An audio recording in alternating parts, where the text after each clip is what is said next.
तो हेलो दोस्तों, मैं एक और क्लास लेके आ चुका हूँ। क्लास 10th के तीसरे चैप्टर दो चर वाले रेखिक समीकरण युग्मक का एक और टॉपिक। आज ये लेक्चर 2 होने वाला है ना। मेरे द्वारा ये लेक्चर 2 होने वाला है और बहुत अच्छी तरीके से मैंने लेक्चर 1 कर दिया था इसका।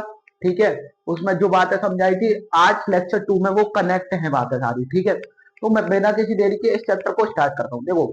पिछले लेक्चर में मैंने आपको 3 रेखाएं बढ़ाई थी। आप कह रहे थे उन रेखाओं का काम कहाँ आएगा, यहाँ पे आएगा। मैं एक बार दोहरा देता हूँ, ठीक है। उन रेखाओं को दिखाओ। मैंने आपको रेखाएं बढ़ाई थी, रेखाएं तीन, कुछ 3 प्रकार की रेखाएं बढ़ाई थी। कुछ 3 प्रकार की रेखाएं। कितने प्रकार की रेखाएं बेटा? कुछ 3 प्रकार की रेखाएं। कितने प्रकार की रेखाएं बेटा? 3 प्रकार की। पहली पहली प्रतिच्छेद, ठीक है, रेखा। दूसरी समांतर समांतर रेखा, ठीक है। और तीसरी बेटा संपाती रेखा। संपाती रेखा। ये 3 रेखाएं मैंने आपको पढ़ाई थी, ठीक है दोस्तों। ये 3 रेखाएं मैंने पढ़ाई थी पिछली क्लास में। इसमें से आपको देखो प्रतिच्छेदी रेखा और समांतर रेखा पता होंगी कौन सी होती है। प्रतिच्छेदी को इंग्लिश में बाइसेक्टर लाइन बोलते हैं। देखो, वह रेखा जो किसी एक बिंदु पर एक दूसरे को प्रतिच्छेद कर रही हो या फिर काट रही हो। कैसे, कुछ समझ में नहीं आया। मैंने एक रेखा कुछ इस प्रकार खींची, ठीक है, और दूसरी रेखा कुछ इस प्रकार खींचती, छोटी बड़ी कैसे भी। ये जिस बिंदु पे ना ये काटती हैं, मतलब ये एक दूसरे को काट तो रही है ना, ऐसे करके काट रही है एक दूसरे को, तो ये प्रतिच्छेद रेखा कहलाती है। और ये जिस बिंदु पे काट रही है प्रतिच्छेद बिंदु कहलाता है, ठीक है। दूसरी बात आ जाती है समांतर रेखाएं। देखो समांतर रेखा तो बहुत सरल है। समांतर रेखाएं वह 2 रेखाएं होती हैं जिनके बीच की दूरी समान होती है, वो और परस्पर उनको बढ़ाने पर वो एक दूसरे से कभी नहीं मिलती, ठीक है। कुछ इस प्रकार होती है समांतर रेखाएं। इसका एग्जाम्पल रेल की पटरी, ठीक है। इस प्रकार इन दोनों को किसी भी साइड, दाईं ओर या बाईं ओर, किसी भी साइड कितना भी बढ़ा लो, ये कभी एक दूसरे से मिलेगी नहीं। और इनके जो बीच की दूरी है ना, ये वाली बीच की दूरी, ये वाली बीच की दूरी बेटा, ये वाली बीच की दूरी एकदम समान रहती है। और आ जाती है बात बेटा संपाती रेखाओं की। ये रेखा आपने पहली बार सुना होगा मैथ में, लेकिन ये रेखा सबसे मेन रेखा है। संपाती रेखा कौन सी रेखा होती है? संपाती रेखा वह रेखा होती है जो एक दूसरे के ऊपर लेटी हुई होती है, कुछ इस प्रकार, ठीक है, कुछ इस प्रकार। मतलब मैंने पहले एक ये रेखा खींच दी, है ना, एक ये रेखा खींच दी, और इसके ऊपर मैंने एक और रेखा खींच दी, इसके ऊपर ही, ठीक है। तो ये जिस बिंदु पर जिस बिंदु, ये अनंत बिंदुओं पर मिलती है, ठीक है। ये दोनों अनंत बिंदुओं पर मिलती है बेटा, एक दूसरे के ऊपर। ये दिख नहीं रही होगी आपको, लेकिन एक दूसरे के ऊपर लेटी हुई रेखा संपाती रेखा कहलाती है। यहाँ पे हो गई बेटा संपाती रेखाओं की बात। आज मैं इस क्लास में मैं क्या पढ़ाने जा रहा हूं? मैंने 2 चर वाले रेखिक समीकरण युग्म के बारे में बताया था। मैं आज इस क्लास में पढ़ाने जा रहा हूं 2 चर वाले रेखिक समीकरण युग्म को हल करने की विधियां, ठीक है। देखो, रेखिक समीकरण को हल करने की विधियां। रेखिक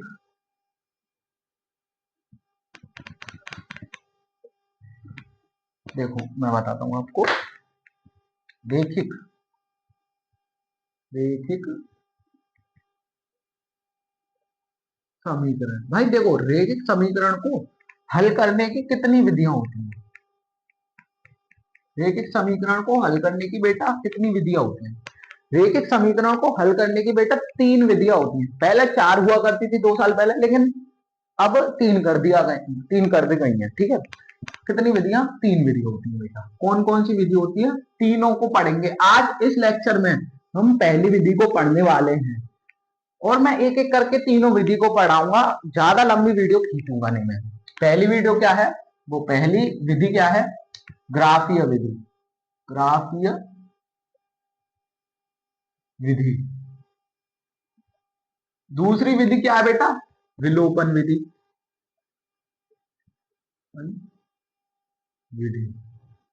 और तीसरी विधि क्या है बेटा? प्रतिस्थापन। प्रतिस्थापन विधि। तीनों विधि पढ़े, तीनों विधि पढ़ेंगे, लेकिन इस क्लास में मैं ग्राफीय विधि पढ़ाऊंगा आपको केवल। कौन सी विधि बेटा? ग्राफीय विधि पढ़ाऊंगा इस क्लास में मैं आपको। ठीक है बेटा, है ना दोस्त? ग्राफीय विधि आज हम अटैक कर देंगे। इसको इंग्लिश में कहते हैं बेटा हम ग्राफिकल मेथड। विलोपन विधि को कहते हैं सब्स्टिट्यूशन मेथड। और प्रतिस्थापन विधि को कहते हैं, नहीं सॉरी, विलोपन विधि को कहते हैं बेटा एलिमिनेशन मेथड। और प्रतिस्थापन विधि को कहते हैं सब्स्टिट्यूशन मेथड।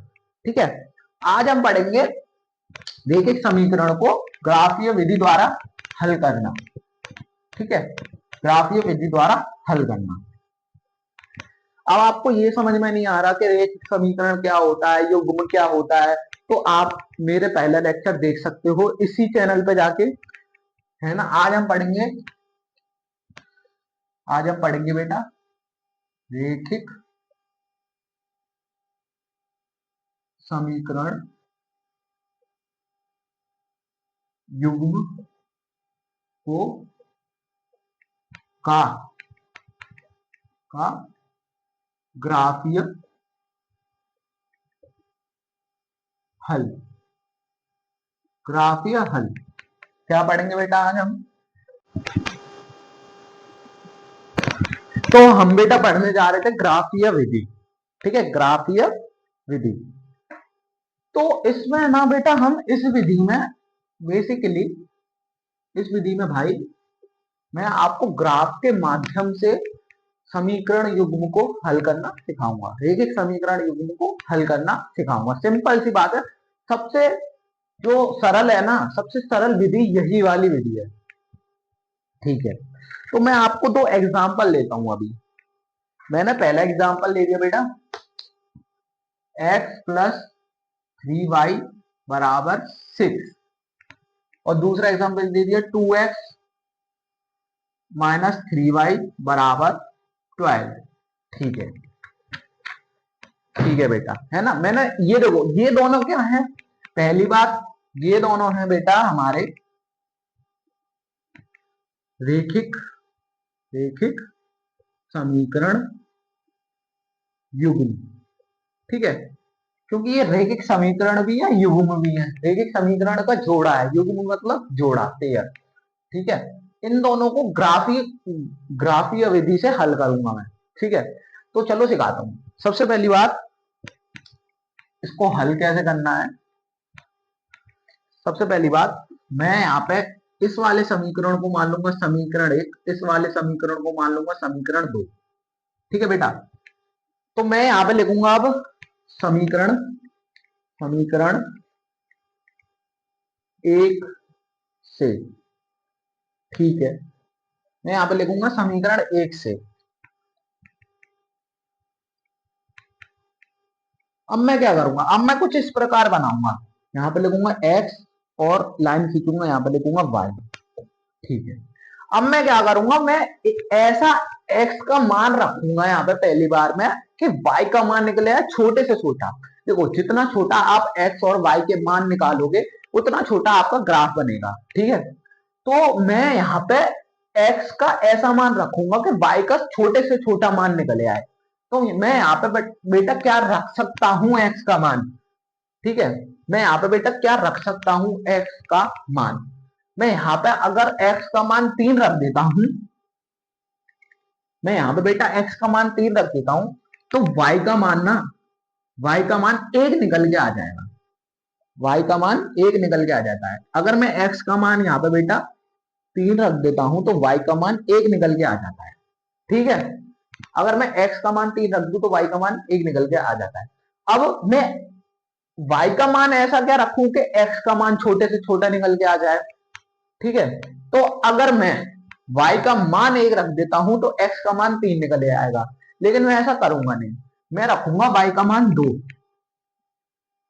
ठीक है, 2 रखने पर 2 रखने पर x का मान 0 हो जाएगा। कैसे हो जाएगा? अब मैं इसको समझाता हूं कैसे हो जाएगा। जब मैंने x का मान पहले 3 रखा, तो पहले x का मान 3 रख के दिखाता हूं। यहाँ पे x की जगह मैंने 3 रख दिया, x प्लस 3y बराबर 6, 3x माइनस 3। तो देखो y का मान 1 निकल के आ गया कि नहीं यहाँ से, जब मैंने x का मान 3 रखा। अब मैं y का मान 2 रख देता हूं, y का मान 2 रख दिया मैंने। तो अगर मैंने y का मान 2 रख दिया ना, तो हमारा x का मान 0 निकल के आ गया। ठीक है, ऐसे ही रख दिया। तो यहां से ये जो हमें प्राप्त हुए ना, ये दो हमें बिंदु प्राप्त हुए एक तरीके से। पहला बिंदु 3,1, दूसरा बिंदु 0,2। ठीक है, क्या है, मेरे को यहां से समीकरण 1 से क्या प्राप्त हुआ?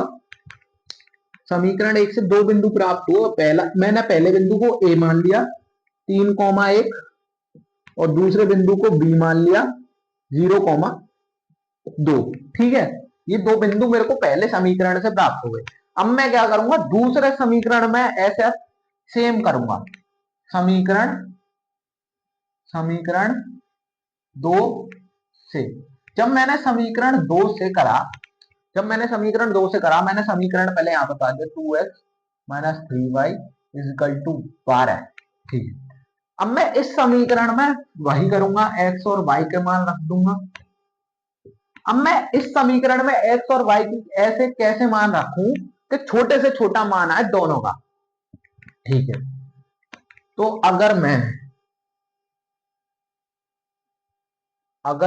यहां पर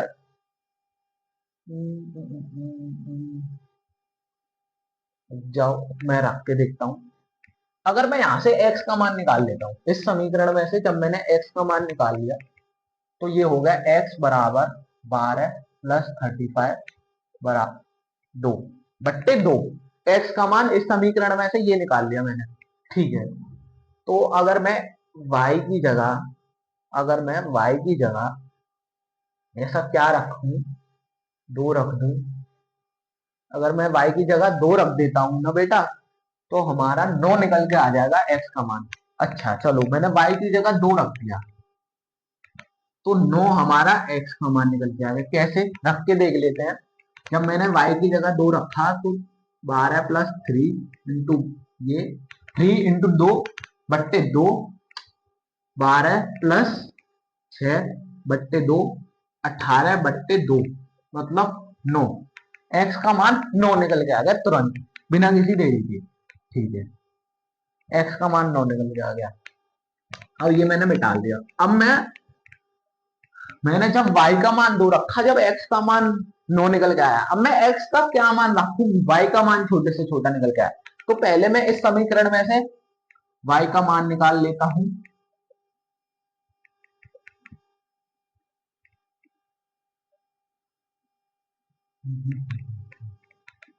y का मान आएगा बेटा यहाँ पे माइनस में। ठीक है, तो अगर मैं y का मान यहाँ पे 2 रख देता हूँ, तो हाँ 2 रख देते हैं। x का मान यहाँ पे नहीं गलत हो गया,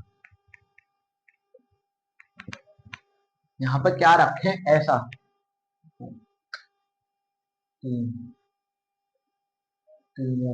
3 रख देते हैं x का मान। 3 रखेंगे x का मान, तो कैसे निकल के आएगा, 12 प्लस 2 इंटू 3 बट्टे 3। ठीक है, माइनस का 12 यहाँ पर, 12 प्लस, ये यहाँ पे माइनस में आएगा बेटा, कल तो क्वेश्चन ये यहाँ पे माइनस में है आएगा, है ना। 6 बट्टे 3, 6, तो 2 हमारा निकल के आएगा माइनस का 2। ठीक है, माइनस का 2 निकल के आएगा अगर मैंने x का मान 3 रख दिया तो। अच्छा, तो मेरे को यहां से 2 बिंदु प्राप्त हो गए। मैंने इन बिंदुओं को मान लिया, c बिंदु 9,2 प्राप्त हुआ है और d बिंदु 3,2 प्राप्त हुआ है। ये मैंने 2 बिंदु मान लिए। ठीक है बेटा, अब मैं क्या करूंगा, इन बिंदुओं को एक साइड लिख लेता हूं।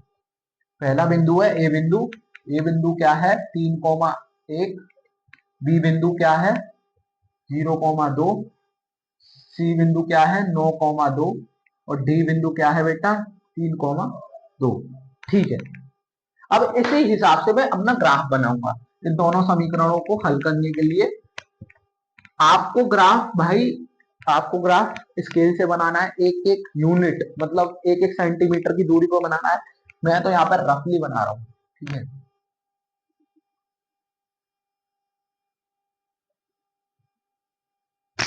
ठीक है, ये ग्राफ बनना है।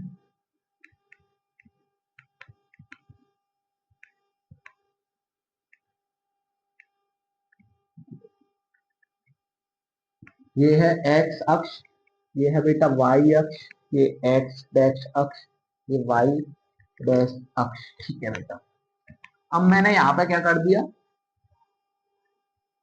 1 2 3 4 5 6 7। ठीक है, ठीक है 7 और लंबा ले गया इसको मैं 8 9, ये एक्स अक्ष। अब यहाँ पे 1 2 3 4 5। ठीक है, यहाँ पे 5 और यहाँ पे -1 -2 -3 -4। ठीक है, यहाँ पे -1 -2 -3 -4। ठीक है ना। अब मैं क्या करूंगा, अब मैं पहला बिंदु देखूंगा, पहले बिंदु ए बिंदु में एक्स का मान क्या है। अगर मैं ए बिंदु में एक्स का मान देखूं 3 है और वाई का मान क्या है 1 है, तो एक्स अक्ष पे 3 और वाई अक्ष पे 1।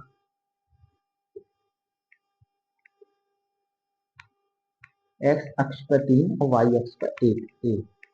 ये बिंदु हमें यहाँ पे प्राप्त होगा, ए बिंदु। ठीक है, ए बिंदु यहाँ पे प्राप्त होगा। अच्छा, बी बिंदु देखता हूं अब मैं। बी बिंदु क्या है, वाई अक्ष पे 0 एक्स अक्ष पे 2, तो बी बिंदु कुछ यहाँ पर प्राप्त होगा क्योंकि वाई अक्ष पे एक्स का मान 0 होता है। ठीक है, ये तो आपको पता ही होगा। अब ये ए और बी बिंदु को मैं मिला देता हूं।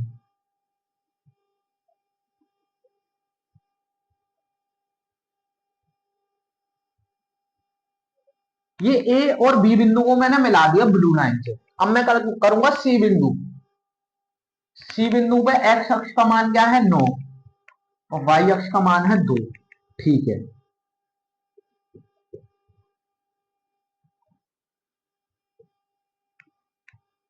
यहां पर कहीं सी बिंदु प्राप्त होगा हमारा। अच्छा, अब डी बिंदु, एक्स अक्ष पर 3 और वाई अक्ष पर -2। ठीक है, 3 और -2।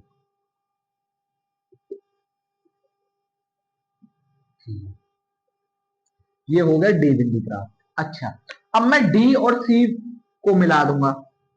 जब मैंने डी और सी बिंदु को मिलाया, डी और सी बिंदु को मिलाया, तो मुझे ये प्रतिच्छेदी रेखा प्राप्त हो गई। अगर मैं इस रेखा को आगे बढ़ा दूंगा तो ये यहाँ पे कहीं प्रतिच्छेद कर रही है। ठीक है, ये यहाँ पे कहीं प्रतिच्छेद कर रही है। ठीक है बेटा, ये यहाँ पे कहीं प्रतिच्छेद कर रही है ना। तो ये जिस पॉइंट पे प्रतिच्छेद कर रही है, मान लो ये 5 पे प्रतिच्छेद कर रही है, एक्स अक्ष पे 5 पे प्रतिच्छेद कर रही है, एक्स अक्ष पे 5 पे प्रतिच्छेद कर रही है। मेरा थोड़ा उल्टा सीधा हो सकता है, 5 या 6 पे प्रतिच्छेद कर रही है, 5 पे कर रही है, तो एक्स का मान हो गया 5 और एक्स अक्ष पे ही कर रही है ना केवल, तो एक्स अक्ष पे वाई का मान क्या होता है 0। तो ये y का मान बेटा हमारा 0 आ जाएगा। ये x और y के मान हमारे निकल आए बेटा। ठीक है बेटा, x और y के मान। अगर आपको नहीं हो रहा तो आप यहां पर रख के देख लीजिए। नहीं बेटा, y का मान है ना 6 होगा, कहीं ना कहीं 6, ये कहीं ना कहीं 6, क्योंकि मैंने स्केल से ग्राफ नहीं बनाया पूरा, इसलिए मेरा सही नहीं आ रहा। x का मान 6 होगा, y का मान 0 होगा। ठीक है बेटा, x का मान 6 होगा। आप रख के देख लीजिए। आप x के मान को पहले समीकरण में और y के मान को पहले समीकरण में रख दीजिए, जब मैंने x का मान 6 और y का मान 0 पहले समीकरण में रखा तो 6 बराबर 6 आ गया, मतलब हमारा मान सही निकला है। अच्छा, दूसरे समीकरण में मैंने दोनों मान रख दिए। जब मैंने 2 इंटू 6 माइनस 3y0 बराबर 12 रखा तो ये 12 माइनस 0 बराबर 12, तो ये भी 12 बराबर 12 आ गया। तो मतलब मेरा मान सही निकला है, इससे मुझे प्रूफ होता है मान सही निकला है।